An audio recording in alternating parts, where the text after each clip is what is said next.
Hello, everyone, and welcome to the Circle the World podcast, where we discuss Joe Abercrombie's First Law series. I am one of your hosts, Lord Chamberlain Jeffrey, and here are my co-hosts, Selector George, and Harrison, the Adeptus Historical. We continue our coverage of the Age of Madness trilogy with A Little Hatred, and we cover questions and the machinery of state. So let's get started. Folks, as usual, we need to thank you for your continued support, especially considering that at this time, I believe the episode will be released on a late Friday afternoon, Yes. potentially Saturday, right, George? But we have decided to do some last minute scrambling and rescheduling, and we're going to bring this to you, as close as we can at regularly scheduled time. I mean, what else are you gonna do? Listen to the other First Law podcast? Yeah, what other First Law podcasts are you talking about? Let me know so I can kill him. Because I just need all your attention solely focused on us and only us. So please don't put other people's lives in danger. Don't do that. Yeah, don't do that. Yeah, don't do that. Don't do that. Don't listen to anybody else. Don't do that. That's so unhinged. That's incredible. I know the audience can't see us, but Jeffrey looked at me and George right in the eye just now with this most evil look. He means it. He means it. Unfortunately, I do. So we want to thank you for your, again, continued support, your dedication. We love you. You know who you are. Continue to, send us comments on the podcast app that you use to listen to us, or on our website, or email us, whatever the case may be. We love to hear from you. With that, we're going to go ahead and move on to our next segment, which is our community interaction segment. And at this point, it's a brief one real quick now. The meeting every chapter is festival. We have to shout out every single person that has been contributing to the meeting every chapter. So, we've got every single person that's been on this podcast as well. So we've got Hamuba Butcher, Dada, Bloody Niner, and of course the man himself, Sir Spaceman, who is the originator of this entire thing, which is incredible. Mm-hmm. Every chapter has been filled so far, and we want to get more together. So if anybody is here that is listening that has not contributed to maybe every chapter, then you should. Yes. Wait, every chapter has been filled? No, so far. Not going forward. Oh, yeah. Okay, so we need more. We need more volunteers. Always. Yeah. We always need more volunteers for the war, as always. Yes. we war against mediocrity. We need more willing participants to our Mayan sacrificial rituals. Come on. We need you to lead yourself up those pyramid steps, folks. So you know where to go. House of the Meme Makers subreddit. It's right there. You can't miss it. If you're having trouble navigating there, ask one of us, and we will potentially guide you there, or we'll guide you to your death. Who knows? So with that, we're gonna go ahead and we're gonna start our chapter read through, and this one is a return to form. Yeah. When I say return to form, I mean more like a throwback. If I could do the classic DJ, sound, which, you won't hear it, but kind of like, as like a, Funkmaster Flex air horn. We are returning to a chapter headed by the Inquisition. Questions. Any presence of Galacta is like, it's like, there's got to be a questions chapter. There has to be. Gosh, we need it. So, ladies and gentlemen, as you know, we're kind of doing the Age of Madness trilogy in a bit more of a different method. So we're not necessarily doing an entire read through, but we're going to talk about this chapter because this is when the veil is lifted when it comes to Vic. Oh, Victorine Dan Teufel, right? In the beginning of the chapter, she's seated naked, chained to a chair in that all white room, as we are so familiar with, the torture rooms of the Inquisition. Yes. With the conspicuously placed bloodstains. The same spot in every room. They look very familiar every time we go into a different room. Oh yeah, you know what? You think Galacta goes in each room? He's like, there. You missed the spot. Glockner personally goes in and places all the bloodstains himself. Imagine there's like the first. Imagine there's like the first law equivalent of Leonardo da Vinci or Pablo Picasso, but his job is just to paint those 3 bloodstains in the Inquisition, and there's no other project he can work on. Yes. Glock is like, I used to paint these rooms myself, but that was a long time ago. Long time ago. That's true. So she's in one room, and she could hear in the room, like let's say to her left, she could hear Talos' voice apparently. Just like she can hear his voice burbling through the wall, but he's not necessarily screaming. So interesting. Obviously, then the next room to her right, there's Grice, Brian Greasy, if that's a football reference. She's screaming, insults, screaming, and then whatever. And at this point, the Archlector, the man himself, the old Styx, the cripple, the king Skinner, the axle around which the close council turned, his eminence Archlector Glockner. I love how he is, like to us, we're like, oh, it's Glockner, but really he is the villain. He's the villain, but I also like how this kind of gives away the twist that the Vic is an informant, because obviously Vic wouldn't know all of these details about Glockner. Yeah, well, especially in that like in innate in that specific way. I think no, actually. I think the way that she presents it, it's like Yeah. how people see him. That's what I took. No, it but I don't know. We'll find out about that later. But I think it's a little bit too intricate for like a common person to feel about. You know. Sure, but I mean, it's like didn't the commoners know Daenerys Targaryen as Daenerys Stormborn Targaryen, mother of chains, breaker, or mother of daughters? Wait, dragons. Mother breaker. of daughters. Yeah, but we do I find out initially said later. mother of chains first, like an idiot. Mother of chains. She's a slave. That must have been a difficult birth. Oh my lord. Oh my god. Sorry, George, you were saying? I apologize. But what I mean is, like, we find out later when Broad and Vic, they go to the meeting, and all they know about Glockner is that he's a torturer, and that's it. Like, they don't know really anything else about Yeah, but it. this isn't. Everybody knows who he is, though. Yeah, but you said Broad and Vic. Yeah, but what I mean is, like, this whole, what the state turns around, that deep of a like understanding about how everything works. Like, most people don't understand that. Maybe that's like a little giveaway about what Vic's true nature is. Okay, I see what you're saying. I understand. What Okay, I do see what you're saying, and I'm trying to think like, okay, so but was there a similar sentiment when it was like Lord Chancellor Ficht? I would say so. Yeah, I would think upper maybe. echelons. Okay, here let me put it like this, Jeffrey. Whenever Lord Chancellor Ficht was in charge, he was not like everybody knew who he was, but no one knew that he was like running things. Whereas now everybody knows the cripple runs things. Like, everybody knows that he's.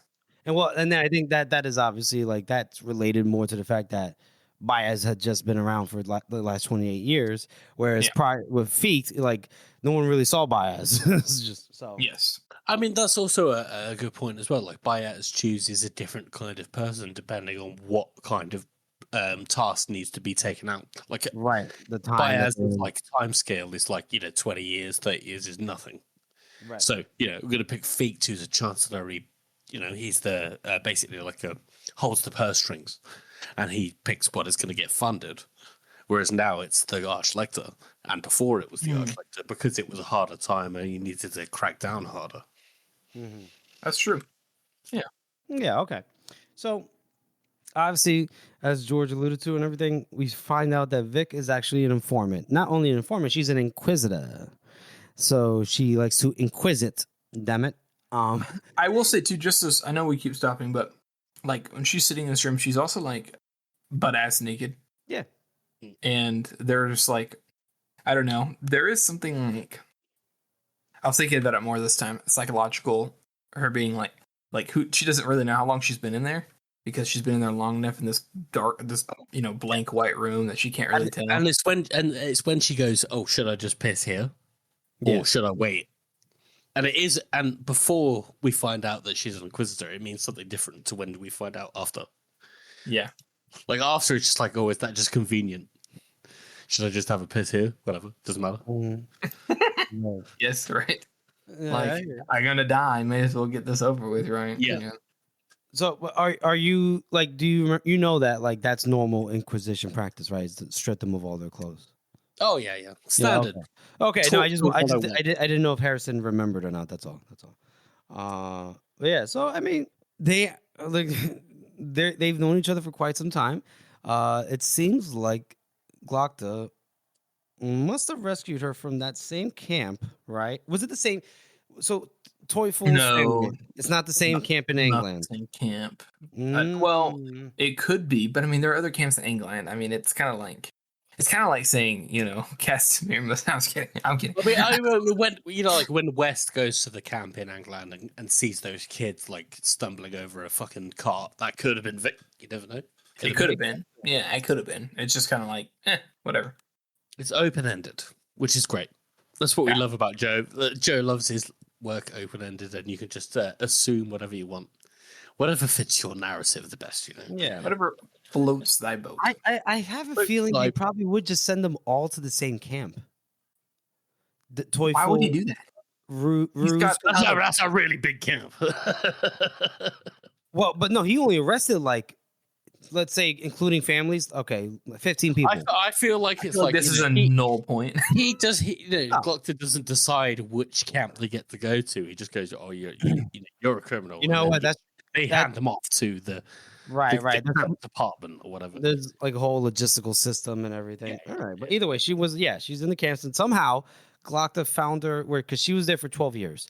So 12 years there, and so we know that this is 28 years later from the first trilogy, right? And let's say from the beginning of Blade itself, it's about a year and a half over the course of those 3 books. Mm-hmm.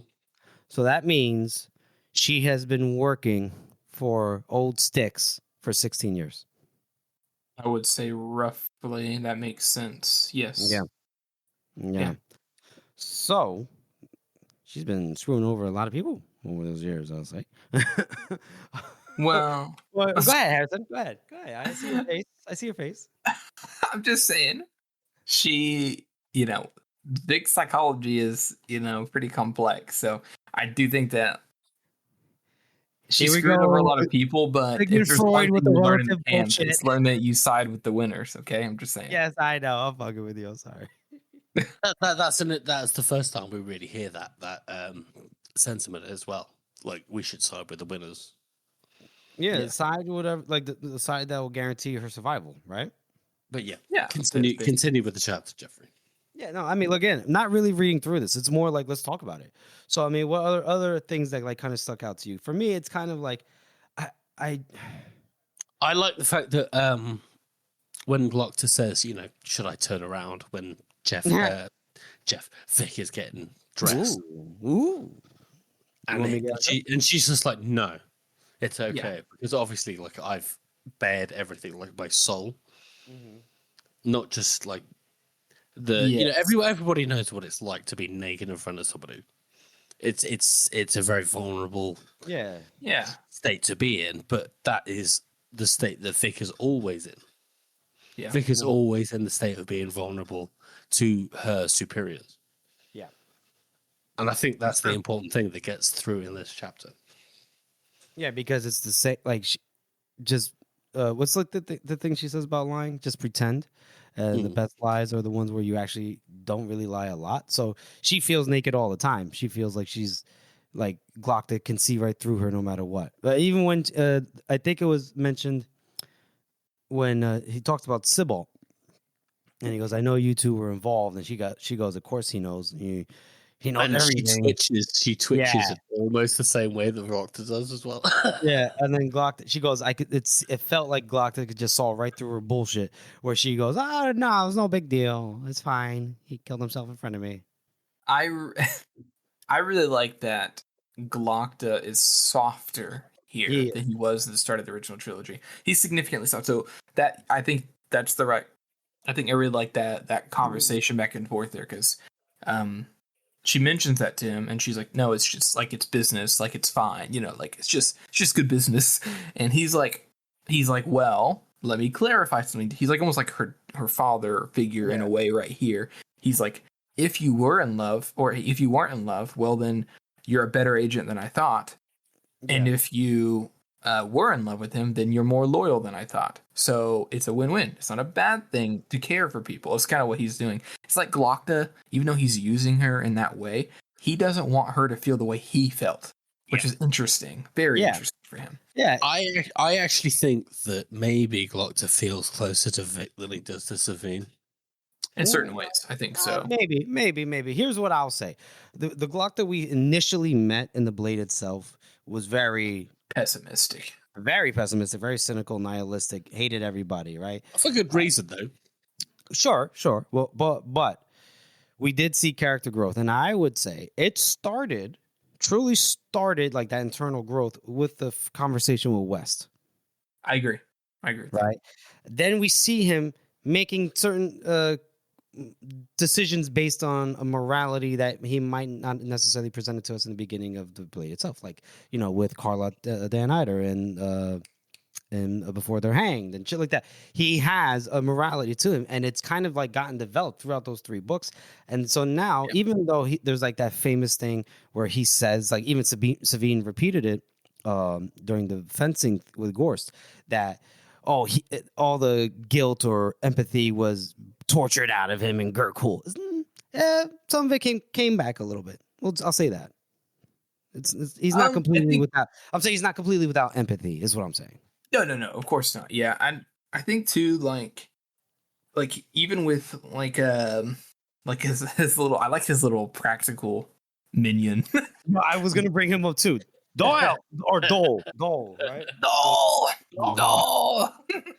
You can leave us Dole. Your Eminence.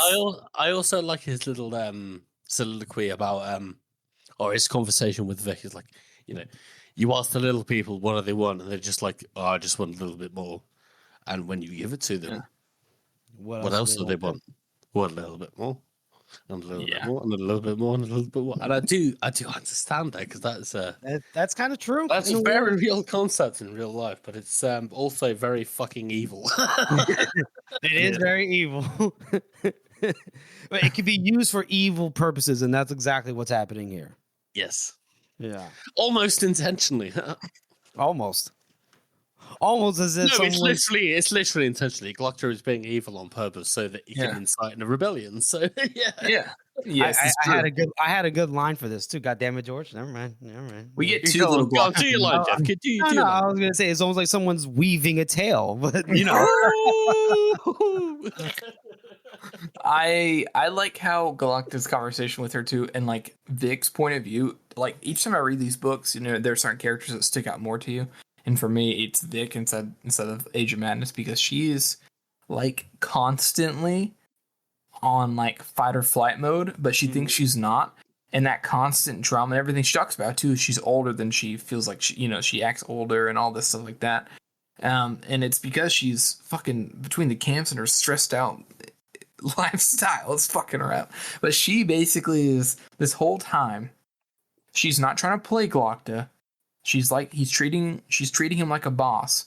He's trying to make her feel vulnerable, and she's like not about it. She's not going to be weak. She's not going to be vulnerable. She's not going to let him have that.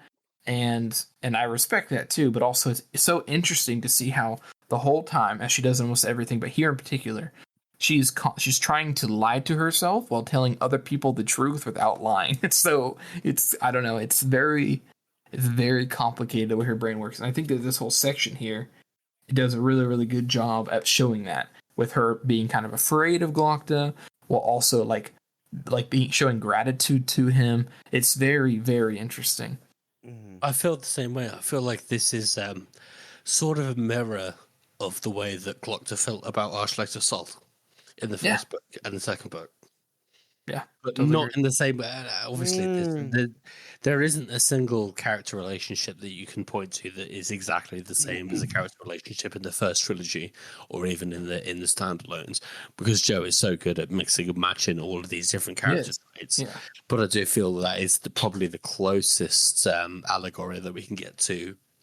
It's almost like, yeah, no, totally, you're totally right. Almost feel like that's part of it. He doesn't want to. It's not even that he doesn't want her to be like him. It's that he doesn't want her to see him the same way he saw Salt. He's going to be the good boss. He's going to be the, even though he's still, he doesn't belittle her. He doesn't go, yeah, have you, Vic? You deserve to be in those camps. you are less than wretched. You're just the daughter of a traitor. Yeah, no, he doesn't do that. That's so accurate. So I think this is like an inverse look at the relationship, inverse dynamic, as opposed to what Glockta had with Salt. He doesn't, like, when Vic mentions the Weaver, he doesn't break a sweat, doesn't even no facial expression. Which, by the way, she mentions, right? Yeah, she goes, he gave no reaction to the name, but then we know the Glockta involuntarily twitches all the time. The fact that he doesn't twitch here is incredible. Yeah, it was great, especially on a reread. Yeah, because Glockta is like, he's actually legitimately playing 4D chess. And I love that, like, there are these little hints here this early on about that. And, like, to be fair to Joe, like, we're looking for those things now. We're used to his style. So even the first time you're reading, you're like, oh, she mentions that he has a reaction but doesn't actually have a reaction. Does that mean that there's a reaction? Is he hiding something? Immediately. But, like, the fact that he is playing that game is so interesting to see how she's trying to, like, see through him, and she's like, nah, he's too good at this. Yeah, he's too dope. He's a god. And I do like how, like, we, in hindsight, we should have been like, oh, this is so at this point it's when Vic is like, well, just one more try, and she asks basically to spare Tallow, and that he has a sister and we can use it. Glockta's pretty easily like, sure, whatever you want, yeah, not a problem. And then we should have realized it, that, like, obviously maybe around that time, because that's a little bit too easy. Now we could have looked at it like what we were just talking about, like how Glockta is trying to be the good boss, the good version of Salt. I feel like if you don't know anything about going into this trilogy, you realize you might think that Glockta might be getting sloppy. Maybe he's just got bored in his job. He's getting old or whatever, and that's sort of like the premise.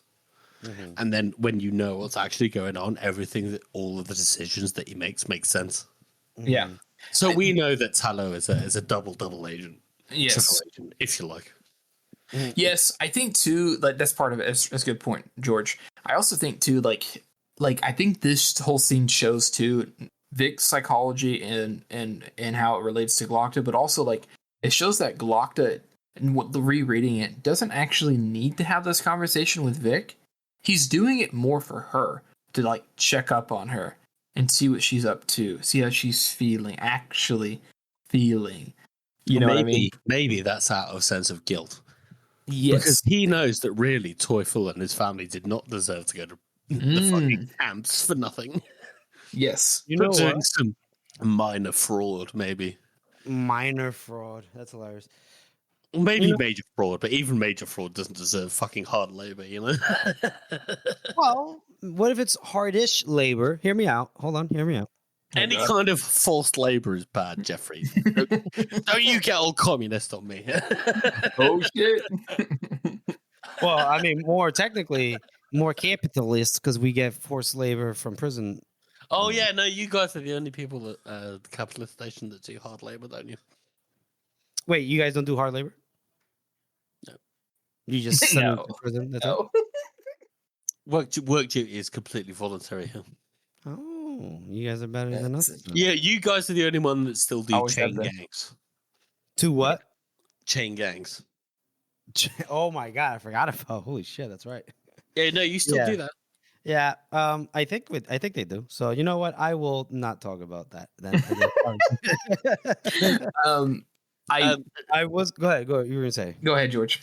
You have one prison in Louisiana that has more prison population than the entirety of the UK, That's and they true. call it Angola. Oh yeah, wait. I What? know of Angola. Yeah, Wait. like the country in Africa, Angola. They call it that for a reason. Got the population in Angola. No, because of the way they're treated. Yeah. Yeah. Um. Anyways, Go ahead, Harrison. I was going to say that I really like the fact that whenever she says, "Oh, what about Tallow or whatever," and he's like, "I thought this wasn't about how you felt. I thought you weren't personally involved." Like he catches her, but he's still like, "But that's okay. I'm just letting you know. Like I see what you're doing." I don't know. It's just find it interesting. Wait, he I doesn't do, say. and I also like the fact that Tallow's name is a bit of a giveaway because it's one of the only names that also is an object or a concept, but it's also sort of a tallow is a soft fat that melts and you can use it to burn. Yeah, like beef tallow. Yeah, but also that is a reverse. So obviously he's hard in the end. Like he's like a fucking child spy. Yes, that's true. So it's like a reverse. So somebody's called Tallow. Oh, they must be soft. And then the whole trilogy, you think he's like that, and then at the end, you're like, oh, maybe not. So That's true. I will say, So. Harrison, the thing I wanted to talk to you about, it's not necessarily to like combat you or anything like that, but when she asks about Tallow, right? He doesn't say anything like about the feelings, right? She goes like, with your permission, I think the boy Tallow might be turned. He goes, you can ensure his loyalty. Oh, he has a sister, which with her in custody, and she kind of like leaves that in the air, and then he goes, very well. You can go next door and deliver him from his chains. He goes, I am glad someone will get good news tonight. And then he just, then he starts talking about going to Valbeck and stuff like that. And So he says, they're not, I'm sorry, I got confused. It's whenever she says, they're not bad people. They just want a little bit more. And we kind of always mention that, but he goes, I thought. Right. My bad. Yeah, I got you. Okay. So that's at that part. That's what you were talking about. By the way, Yeah. if you guys ever want to if you guys don't feel like reading the Bible, but want to know about the world and you want some wisdom, read this chapter and everything Glockta says is absolute bars. Everything he says. Yep. You're like, oh my god, he has become the wisest of wise. He has become first of the Magi, Apprentice of Achievements. He's insanely wise. I always think about this because Joe loves the word Magi, and Magi is specifically from the Torah. Yes, and I love the fact in the Devils. You haven't read the Devils Chief yet, but Balthazar is the first of the Magi in the Bible. That's awesome. Love that. Yeah, and so then, what else about this chapter? She has no doubts, but tell a lie. This is one of the like for Joe, he doesn't do twists early in a character's arc. Yeah. And we haven't really seen that before, except maybe for Monza and the whole incest thing. We find that maybe like a third through the book. Maybe, yeah. Okay. This is a very good twist for Vic being. Yes. I don't know what to think about Vic because Vic obviously does feel very badly about Sybil dying. She genuinely feels bad and probably genuinely loved him.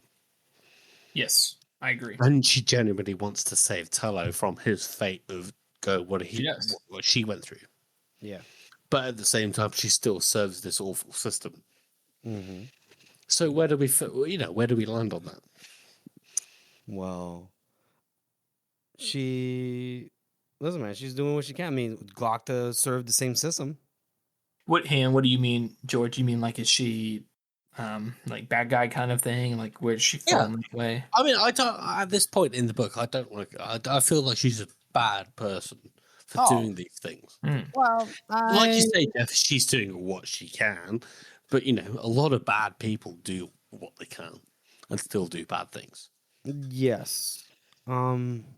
I don't know, and it's not a bad thing. It's a fantastic way of Well, writing a I think character. she's listen, like what anybody. A lot of times they do what they got to do to survive, and they for her to survive, somehow, some way, she had to get out of the camps. Now, I don't know if that involved. I can't remember if that involved anything. Like she had to like snitch on somebody, or if Glockta just found her. And Yes, in fact, she had to snitch on her brother. that's what it was, right? Yeah. She was younger, right? Yeah, She was, yeah. Not that. I Not that think youth excuses it, but we can move on from that and probably Yeah. move on to we the could next discuss it more in depth later on. yeah, we could talk more later on. Yeah. Harrison, were you gonna say something though? No. Okay. Continue on. She goes to see Tallow now. Yeah, she goes to see Tallow. She basically gives him the rundown, and he's like, "What the fuck?" And I like how there's this one part where she goes, she tells him everything and says that she's gonna have him spared, and that just work with her and they'll be okay. And there was a thing where she goes, poor little bastard would have been the worst card player in the union. It was because every feeling were written on his pitched in face. And I'm like, damn, bitch, he played you. Yes, because if you actually look at what he says, all he does is mirror what she's saying. Mm-hmm. He just goes, he's dead. You say it like you're proud. He just reads what she's saying and just says it back to her. Yeah, it's great. He No. never actually gives up any personal information. He never gives up any information about himself or how he's feeling, except for his expressions. Right. But he's the one that says to her, "You say it like you're proud." Mm. I think he's Because he's knows. playing her. He obviously has him. So he knows. Glockta went in there first, probably. Probably. Yeah. I mean, we actually heard it in the first part of this chapter. Like Which he heard Tallow shouting, screaming, or heard noises from other rooms that she thought might be Tallow. Okay, I can imagine this now, right? Glockta goes in there to Tallow, and he's like screaming a little bit. He does a little debriefing, and he's like, "Oh no! He's like, No! Exactly what it is. She thought Tallow was in the room on her left. She'd recognize his voice burbling through the wall, and even if she couldn't hear the words, she could hear the fear. So he's not screaming, but he's probably like talking in a certain tone, and probably at Glockta's like behest. Like Glockta's like, "Hey, just talk a little louder, and just sound scared." Maybe. Yeah, I think so too. I think to a degree too. Like he's like, Vic will probably want to save your life, so that is your next mission. Play along. Or that's another mark down for Glockta as well. He's not above child soldiers. That is true. Yes. That is true. But here's the thing: there's also like this the fail safe. Like let's say for some reason like Vic doesn't offer to try to turn Tallow. As far as anyone knows, he would quote unquote be shipped off to the camps, and she just continues doing her missions. So she would never have to interact with Tallow again anyway. So In theory. In theory. But this is the part where Tallow's like, "Oh, is anything that you said true of what you told us?" Again, great acting on Talow's part, but it says he looked at her as if he didn't understand. "You've lost as much as anyone, more than most." And he goes, "Well, then how can you do this?" Like pretty much what you're saying, George. And she goes, "Because if I learned one thing in the camps, it's that you stand with the winners." And that's the end of that chapter. And she says it like she's trying to intimidate him, as in like, yeah, you need to get this. She's like, you need to get this lesson in your head. It's great. Yeah. So how would you rate this chapter, boys? This is difficult because we've started doing spoilers lately. And I feel like the spoilers, if you had read this chapter without spoilers, and if you do with spoilers, it's a completely different rating. Without spoilers, you're probably at like a 5. Mm-hmm. With spoilers, it's like an 8. Yeah, that's fair. Okay. So I'm gonna go halfway between. I'm just gonna give it a 7, or maybe a 6.5. 6.5. Okay, Harrison. I think that basically any Galacta chapter is pretty much phenomenal at this point. So it's really hard for me because like he just says so many good things, and like Vic's psychology is so on display here. And like I think this is actually a really strong chapter for the dynamic of like how the Inquisition is and all that now too. And so I would say I think I'm going to give it an 8. Actually, I think I agree with you, George. If you know spoilers, I'm like yes. I think I really like it.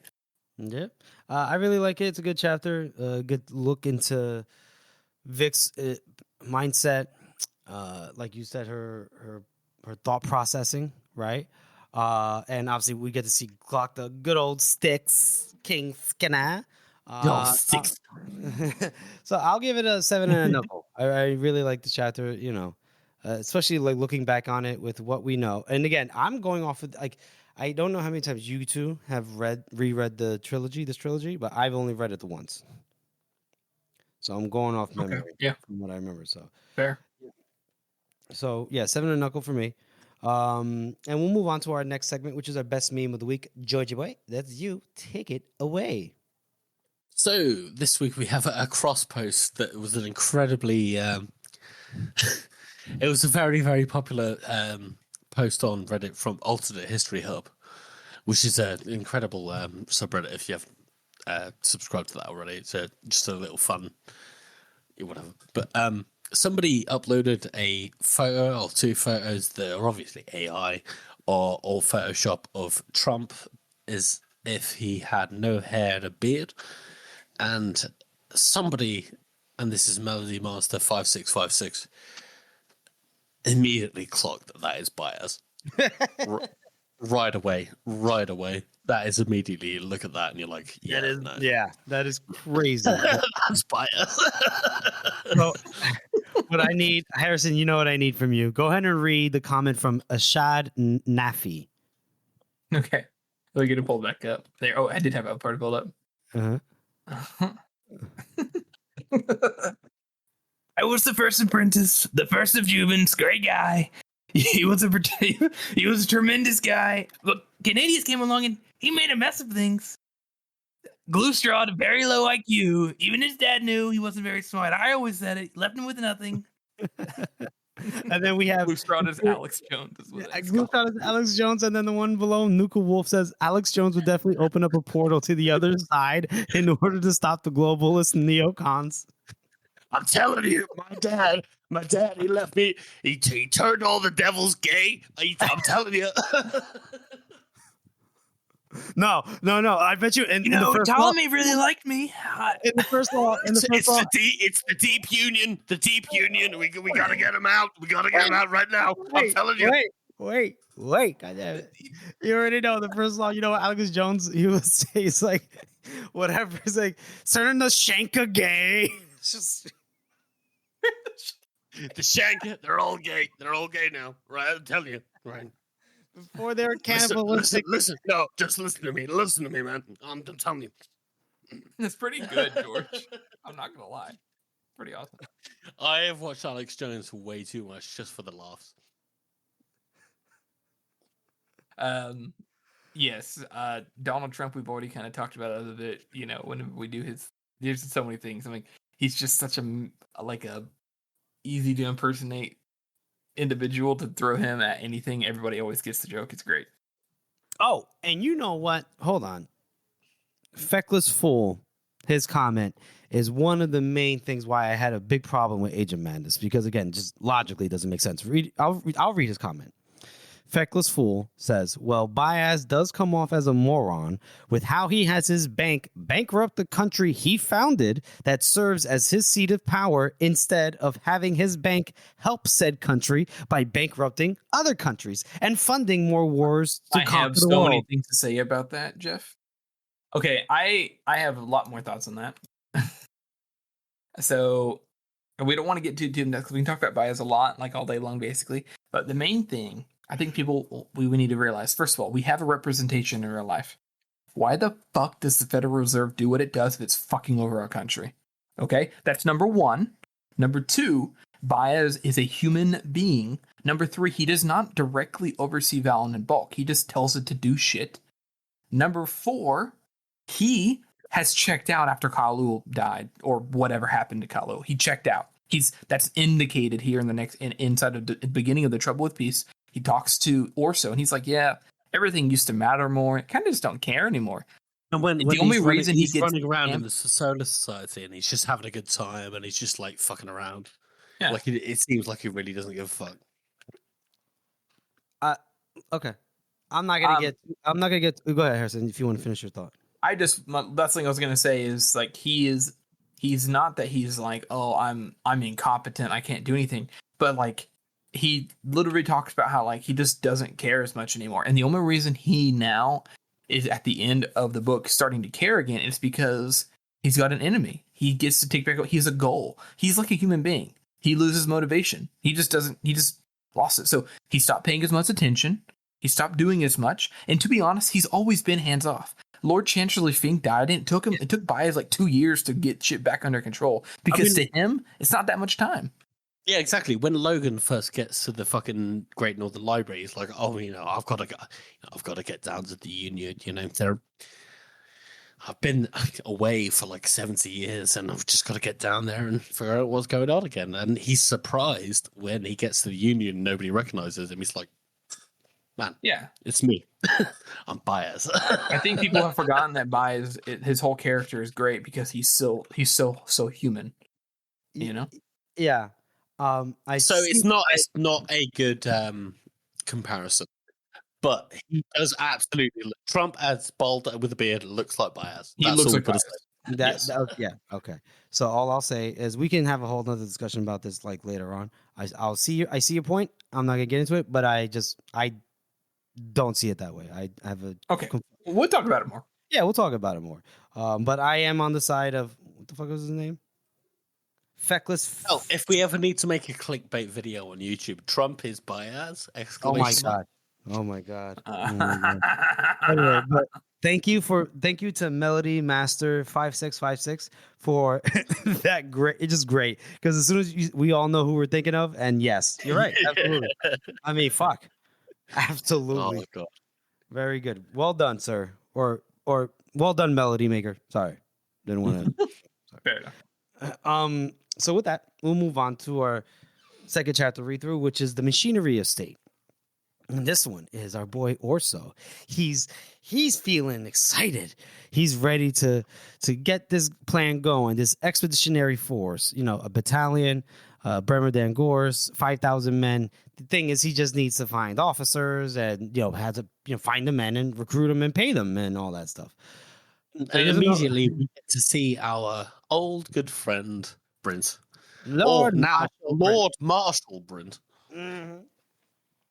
the one-armed ringed man who lost his wife in the Great Northern War. Oh yeah, yeah. Yeah. I mean, he's very excited to when Orso's like, yeah, I want to lead a force and everything. Brent's like, fuck yeah, let's do this. And then he's like, quick note. I know it's early, but I like how he's like, your father is an old friend. He goes, not to mention the High King of the Union. And of course. Yeah, he's like, yes, because in like one way, like Brent, I wonder if he got like that PTSD reaction that Giselle always reminded him of his place. Like, yes, he was an old friend, but he was like, We know that Baez was considering Brent as an alternative. Yes. Like at the end of Last Argument of Kings, I just finished Last Argument of Kings, and it's like, yes, there was another family, I suppose, that was called Brent. Yeah. So Brent was maybe, if Giselle worked out for Baez, Brent would have been the king. Yeah. Yeah. Exactly. Not that he would know. Right, which I think that's why that sentence that you pointed out, Harrison, I think it's a very loaded sentence. Yes, exactly. Yes. It's just layers upon that one. And it's just like, oh, man. But obviously, we know the person that Giselle came to be in the Last Argument Kings and after, that he probably did what he can to patch things up with Brent. Right? Yeah, I think so. Yeah, probably. Yes, most certainly. Mm-hmm. He's Lord Marshal, for God's sakes. He's Lord Marshal, for God's sakes. Sorry, guys. Mm-hmm. And I mean, Brent is he's a cool cat. I mean, he hypes up Finri Dan Brock. She She is holding the enemy most courageously. Hell of a woman, old friend of mine, And that's a good little reminder too, that like his wife and them were friends. Which I don't know. Brent's so sad. It just he's a very sadness. He's a very sad person. He like you're right. He shows all this enthusiasm about going to the war, and he's like, yeah. He's like out. He's like, yes. He's like, I may not be able to lead, and he like looks at his suit of armor, and Orsa's like, I wonder if he used to wear that. And this is interesting. Orsa's psychology. He says it seemed weird that he would wear that because he only has one arm. Because Orsa's only ever known him to have one arm. Think about that. Weird, but totally realistic. Like anybody else would look at that suit of armor when Brent's like, man, I want to get back in the fight or whatever, something similar. And he's like, that's weird. He's like, he only has one arm. He's like, I wonder if that was his suit or if he ever actually wore that. It's almost the point as well where Brent seems like he seems to reach for something with his missing arm. Like there seems like Brent is a very like he feels like he's unfulfilled in what he needs to do. Yeah, which explains his actions later. Yeah. Well, obviously, we see here that Brent obviously is dealing with the trauma. We can say the baggage of everything to do with the Northmen, because we forget he mentions it here how he lost 2 friends to the Northmen. So he's talking about Jasper and Casper in the original, that first Northern War with Bethod, and then obviously Black Dow's uprising or whatever you want to call it. So, and then his wife. I just want to point out here, I would love to see, even though Brent has lost an arm, I'd love to see Giselle and Brent like playing cards or fencing. Oh, like they're just like catching up. Nice. That would have been a really good scene to see. That would have been. You're right. Just something like a kind of like in-depth interaction between those two. Yeah, right? That would have been nice. It would have been nice. Yeah. Joe loves to tease us. He really does. The bastard. So basically, what Brent does is he has to he tells Orso that, look, I applaud your requests and everything, but here's the thing: it's all about I can't recruit without money from the Lord Chancellor. And then Orso goes, so it's just a matter of question of money. Yes, yes, of course. It's always a matter of money. Yes, I love how this is a recurring thing. Rule of 3, fucking love it, right? Yeah. This is one of the best examples of Joe's rule of 3. I know. We'll get on to it, but yeah. Yes. Because then now, do you want to say anything else about Brent before I move on? I just love the fact that he seems unaware of the fact that Orso is not capable of doing what he thinks he's going to do. Like when they first start talking, like Brent is fully engaged and he's like, oh yeah, we're going to do this. And he's like, what? You don't actually have the money. Right. Then that's why. But it's like he's shocked, like as if he's sort of disengaged from the politics in the same way that other people are. Yeah. Okay. Yeah. Okay. I get that. That's interesting. Harrison, what were you gonna say? I was just gonna say that I really like Orso's. He's like, yes, outflank them, as if he knew what outflanking was. He's like, what does outflanking mean? No, yeah, that. But then he just repeats what he says. He goes, excellent, outflank, bastards, wonderful. Yes, he's clearly never played a game of Total War. Yes, I really like that he is basically like Orso whenever he's talking to anybody. He's like Orso's so smart. This is the first time we see him actually using, because he's not drunk, probably. Right. He says he's not. He's actually actively thinking about how to speak to him. I don't know if any of you guys do this like actively when you're talking to somebody, but that this is how my brain works, and it's so relatable for like it's just like you're always thinking about things. It's kind of exhausting, but like you're like, ooh, I shouldn't have said that, and I don't know. It's really cool to see him that play out because he does it so well. You really get the sense that this is the first time that Orso has used his brain in the last 10 years. Yeah, that's true. And so there's smash cut, right? And we have he's now in the office of Lord Chancellor Gordetz. And Gordex. Gordix. And he said, now this one's in charge of the funds. He handles the purse strings of the union. And Kinda- I want to say as well, just for the record, this is the best Stephen Pacey upper class fat man accent. I don't know. Gustav the Fourth or Fifth or whatever was pretty awesome. Yes, but he was almost dead. So, apart from that, what does this one sound like? What does this one sound like, George? Those are no cheaper, Your Highness. Oh my god! Oh my god!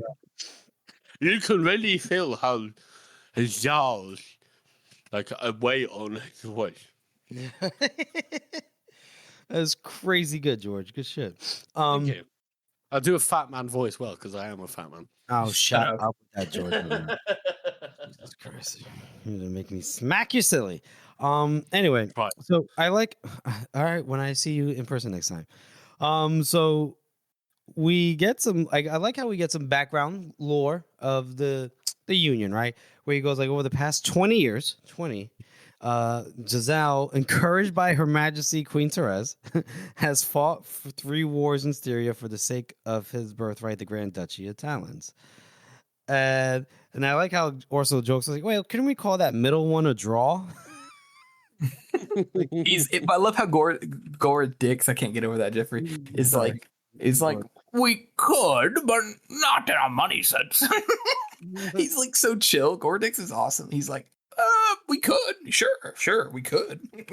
Yeah, Gorodek seems very, very aware of the situation. He's like, I have this big office and this big desk, but it doesn't really mean anything.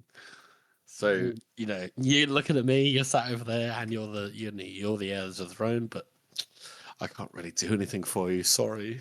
Yeah, and he talks about how because of the wars, right? He goes into this on a level by detail by detail case, so that we could see how this kind of affected everybody, right? Talks about to pay for the wars, he had been obliged to impose stringent taxes on the peasantry, on the merchants, on the provinces, and finally, with great reluctance, on the nobility. And the nobles, in response, consolidated their holdings, turned tenants off their estates, and passed laws in the open council, seizing and enclosing common land. Real quick before I finish this off, that's one thing I think we. This is exactly what happened to Broad. Right. But what I'm saying is, I think over the books we've forgotten because we got so used to Baez is the ruling with an iron fist through Glocta and all that stuff. And true, however, we forget that laws are actually passed in the open council. The open council is effective, and it's effective from pressure from the top, though. Huh? These only things got passed because Baez is squeezing so hard, as it says here. Right. The clown is in debt to Valent and Bulk, and therefore they have to squeeze the lords. I am with you. I'm just saying I'm just talking about the function of the open council. That's all I'm talking about. Mm-hmm. That's what I'm talking about. Their lack of.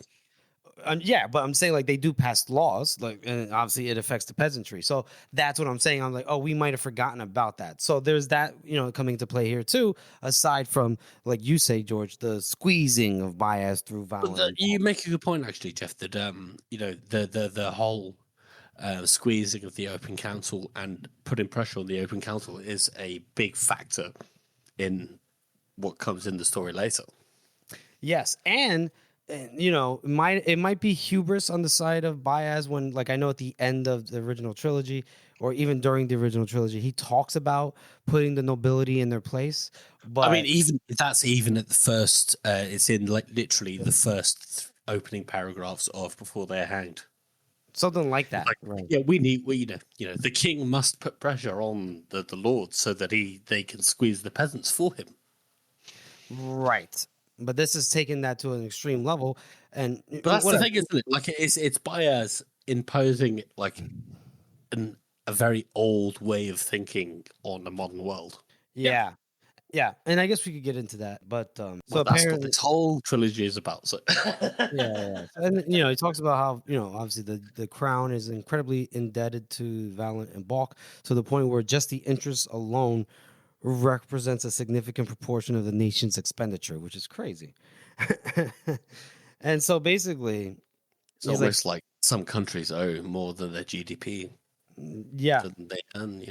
yeah. It's like that would ever happen in real life. Yeah, unrealistic. It's just So- fantasy, right?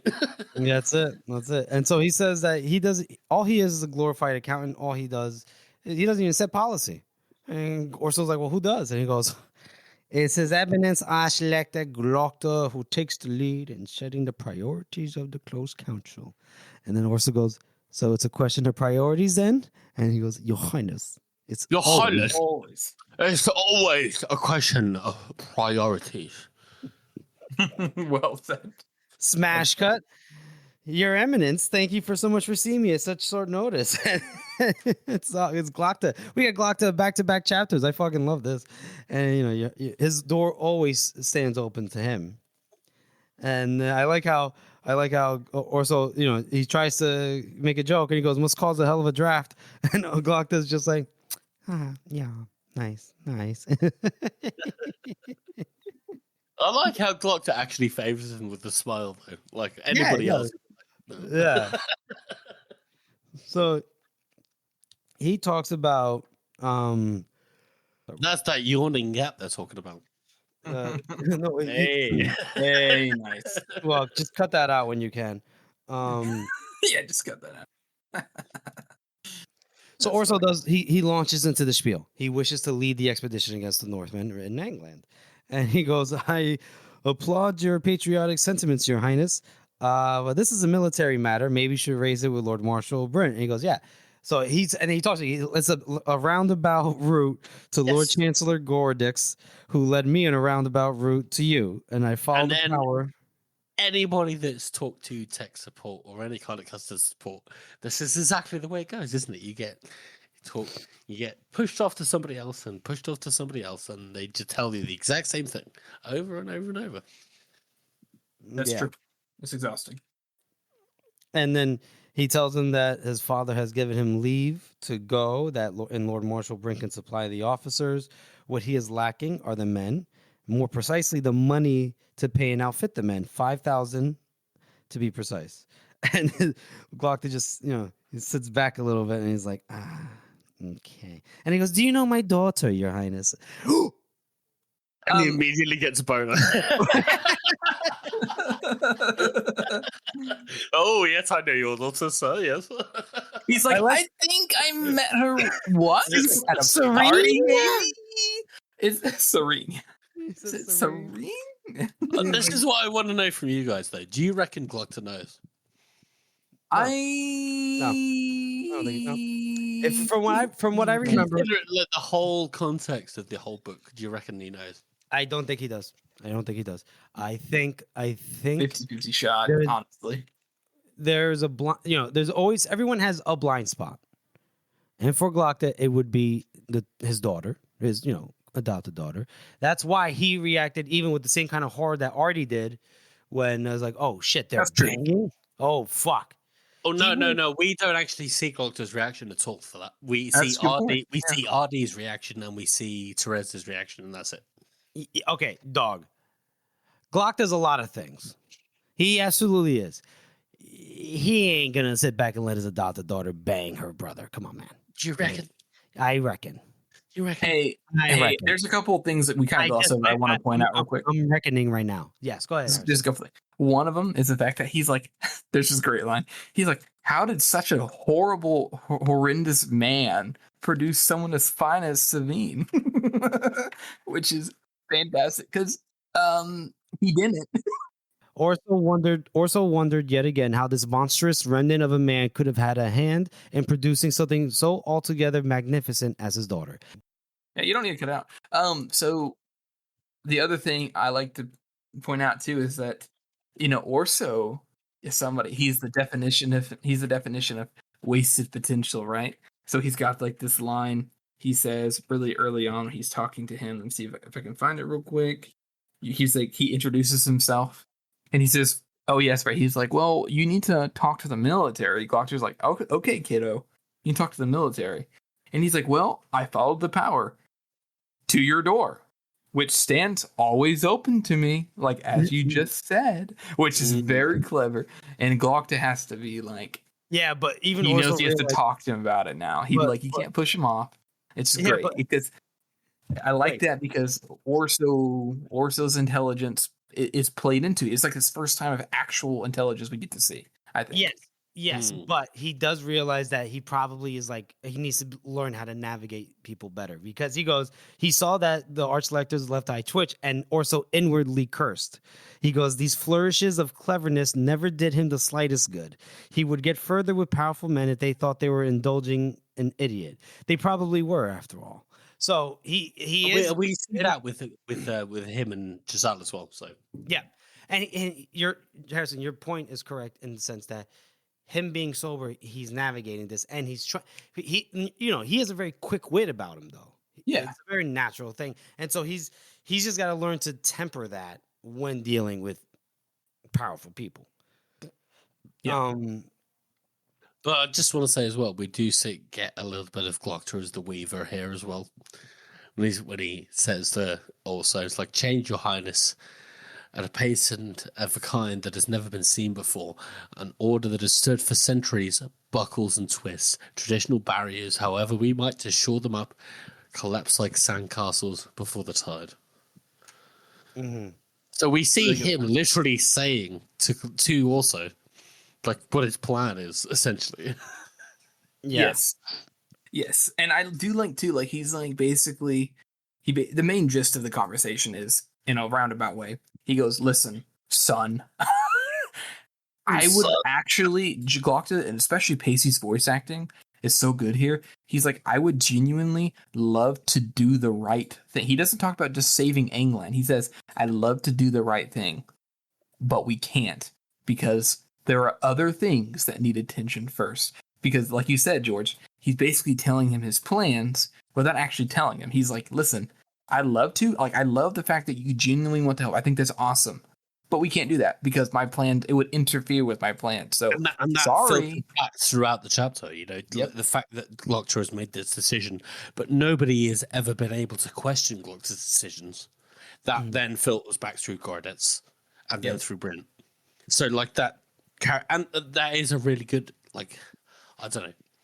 It's a good like allegory for the way that society actually works. Like, we don't really understand what people at the top are really thinking. No. So, when we look at things at the ground level, the decisions, they don't really make any sense. Yes, and to just want to going back to the crux of the not the argument, the discussion, right? Is what he brings up his daughter, and do you know what she does? And Orso's all like, what does she do? I don't know. And he's like, she's a merchant. He goes, oh, what is it? Or she's an investor. He goes, is that a merchant? Like, I don't. He plays dumb, but he kind of dumb too. Even though he's actually no, he's impressed. Yeah, no, he admits to himself like he has no fucking idea what Savine does. He's no idea, but he's very impressed by just like her capabilities and the fact that I like how here Glockter is talking up Savine's accomplishments and her intelligence and everything, and he's like, Archlector, fascinated though I am by your daughter's exploits, and he bloody was. He was having to cross his legs at the thought of her to prevent embarrassment. So like he's like so proud of her, and also like just having a hard on for her. Oh my god, this is just so. Ugh. Anyway, so then he's just talking to her about all of her investments, all of the projects that what you were talking about, George, that of just kind of like upended the fabric society, the notion of what it's like to till your own land, and there's like a order to things, and it has been long standing, and there wasn't a slow dissolution of it. It was overnight. Yeah. And that's kind of like, we've seen that, obviously in our real world comparisons in terms of like the Industrial Revolution, and obviously in the 60s and 70s and 80s, right? And then even now, right? We see that. I mean, you can even go further than that. You look at have you ever heard of the Battle of Blair Mountain? Wait, But why is that With familiar to me? the miners' strike in Appalachia. Yes. So we yes, got like yes. 10,000 miners that took up arms against the mine owners because they were just being, forced to work 7 days a week, 10 hours a day. And, the military pulled out fucking planes and artillery against them because that was better than actually paying them a decent wage. Just fucking wild. Absolutely fucking wild. That is pretty crazy. What the fuck? I'm starting to feel communist sentiments rise up. I'm so, I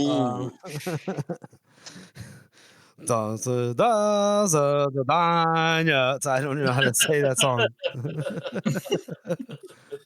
We'll stop.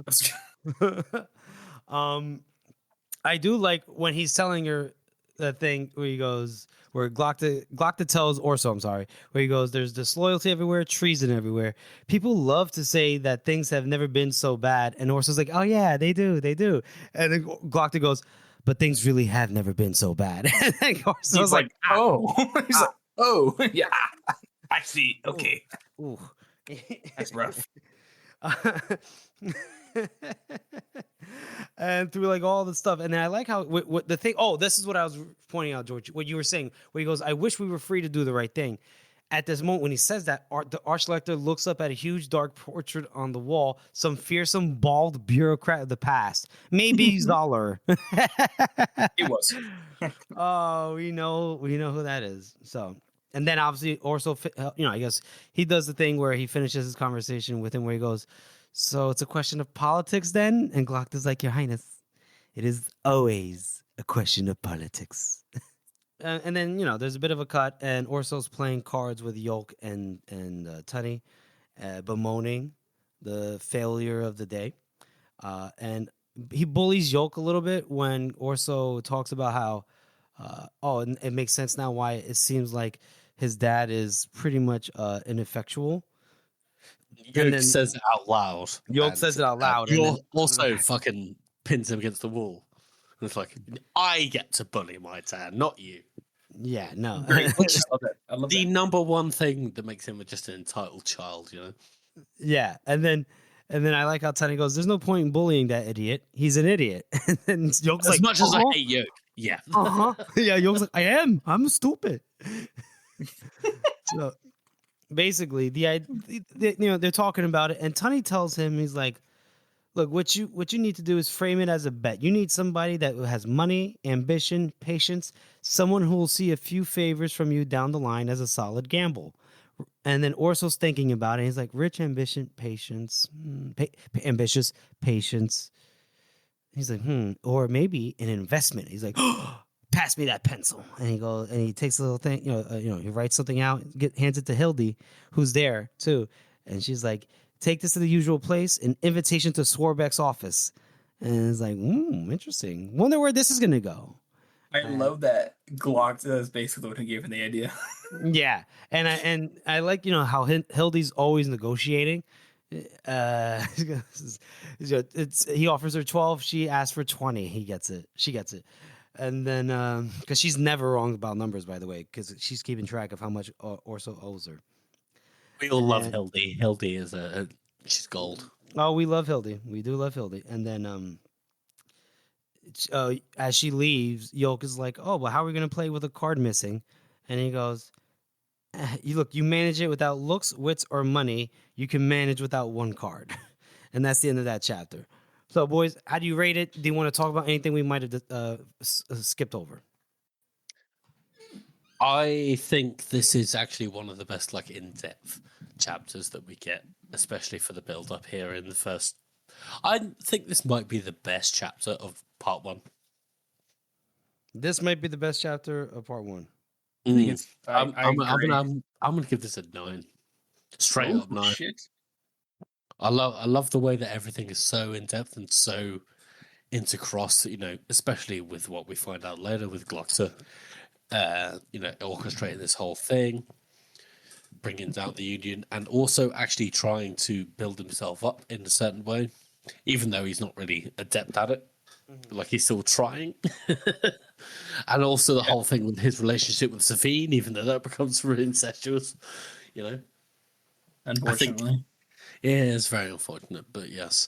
I think, 9. What do you think, Harrison?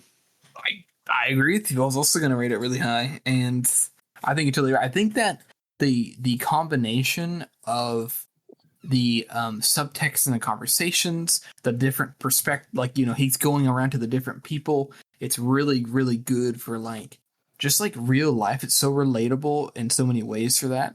Orso really shines as a character. We get to see his strengths here. And I think that's really nice to see because he's such a refreshing character compared to most people. He's somebody who's in power, who is capable, and the only thing limiting him is himself. And it's really cool to see that. So I totally agree with you. I think a 9. I think it may be the best chapter. I'm thinking about it more and more. I think you may be right. And I think it deserves a 9 because it's just so well written, so many different dynamics. And I love that. I tell people that all the time. I think about this chapter more than most, a lot of the chapters in the entire series. And that's because, because the thought of it being, oh, well, it's just, I just need to talk to the military guy. Well, it's actually more of a money topic. Okay. Well, it's actually more of a priorities issue. Okay. Well, it's actually just politics. And what the fuck is politics? Nobody knows.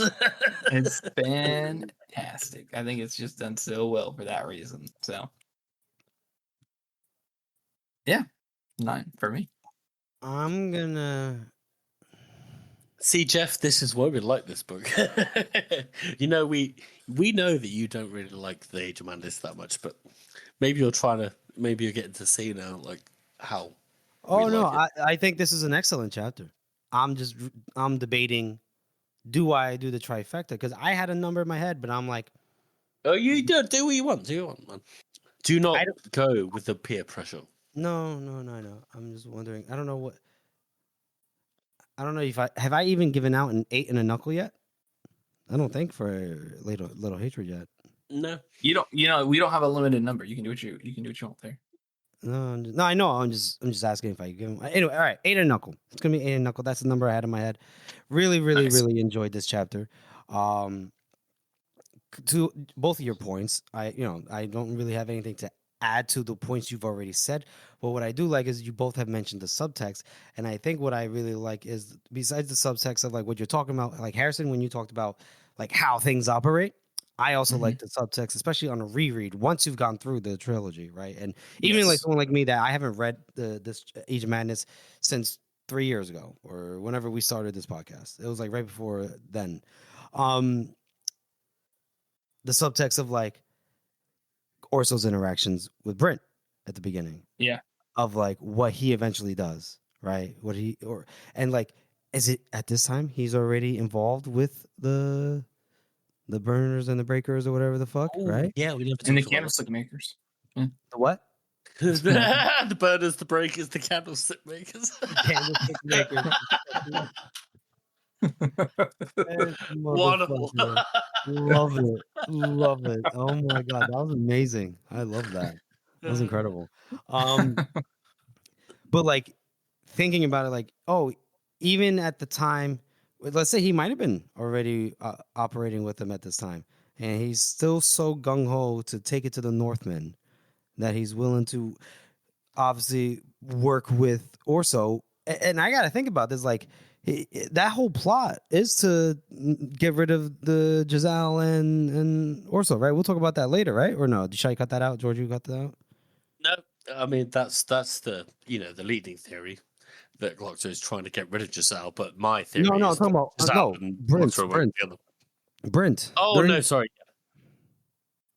Cut that out. Okay. Cut that out. Yeah, so Brent is working with the burners to and I like the concept that everybody thinks they're a patriot. They're like, yes, I am a patriot because I am working for what I think is best, but everybody has a different idea of what they think is best. So it kind of goes back to what Glock told Vic is everyone wants a little more and then they want more. I mean, more. It goes all the way back to the fucking so many characters that say that. Yeah. That say everybody wants what is best for everybody, but everybody has a different idea of what the word best means. Right. And then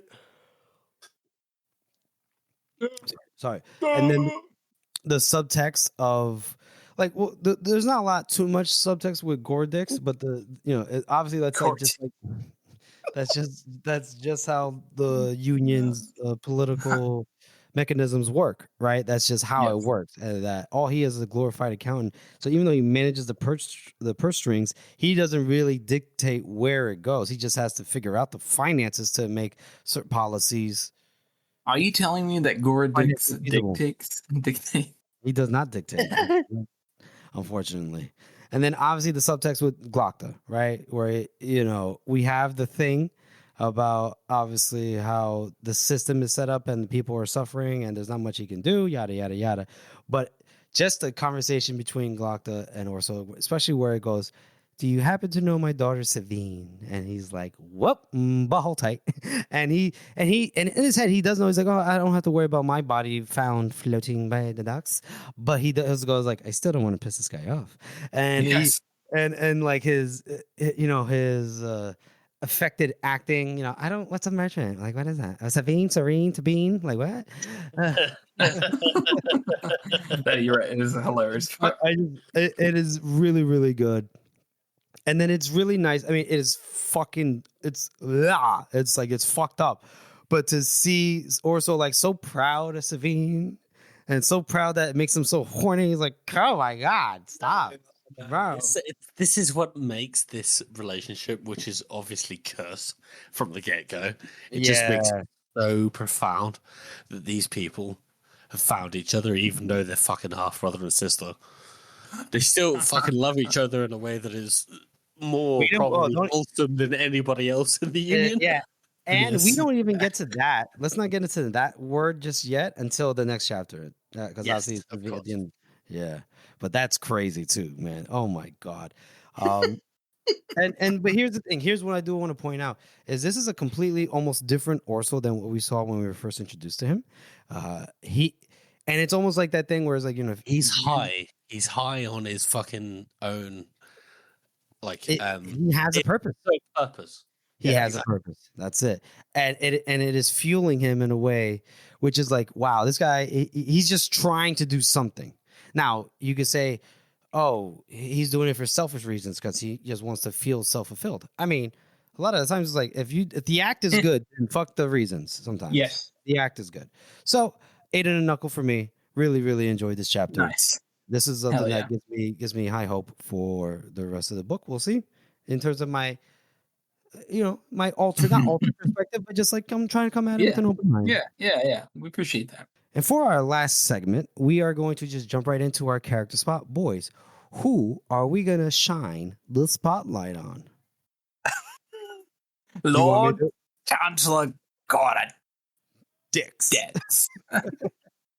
It's difficult to describe, but like he talks, like normally I don't like this in my fantasy stories, but the way he talks about like the State of the Union, literally, is like a modern day person talking about like a modern Western economy. I don't know. It's like he's so down to earth. Like he's just so honest with Orso. He doesn't have like some kind of a weird agenda.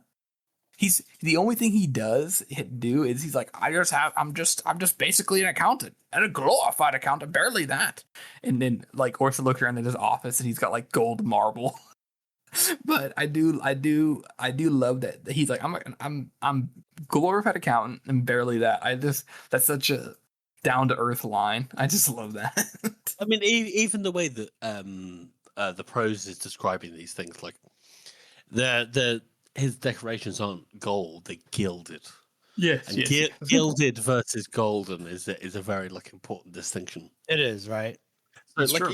This whole fucking economy is falling apart, and this guy's sitting here in a fucking huge office with his big mahogany desk or whatever, you know, and he's just like, this doesn't.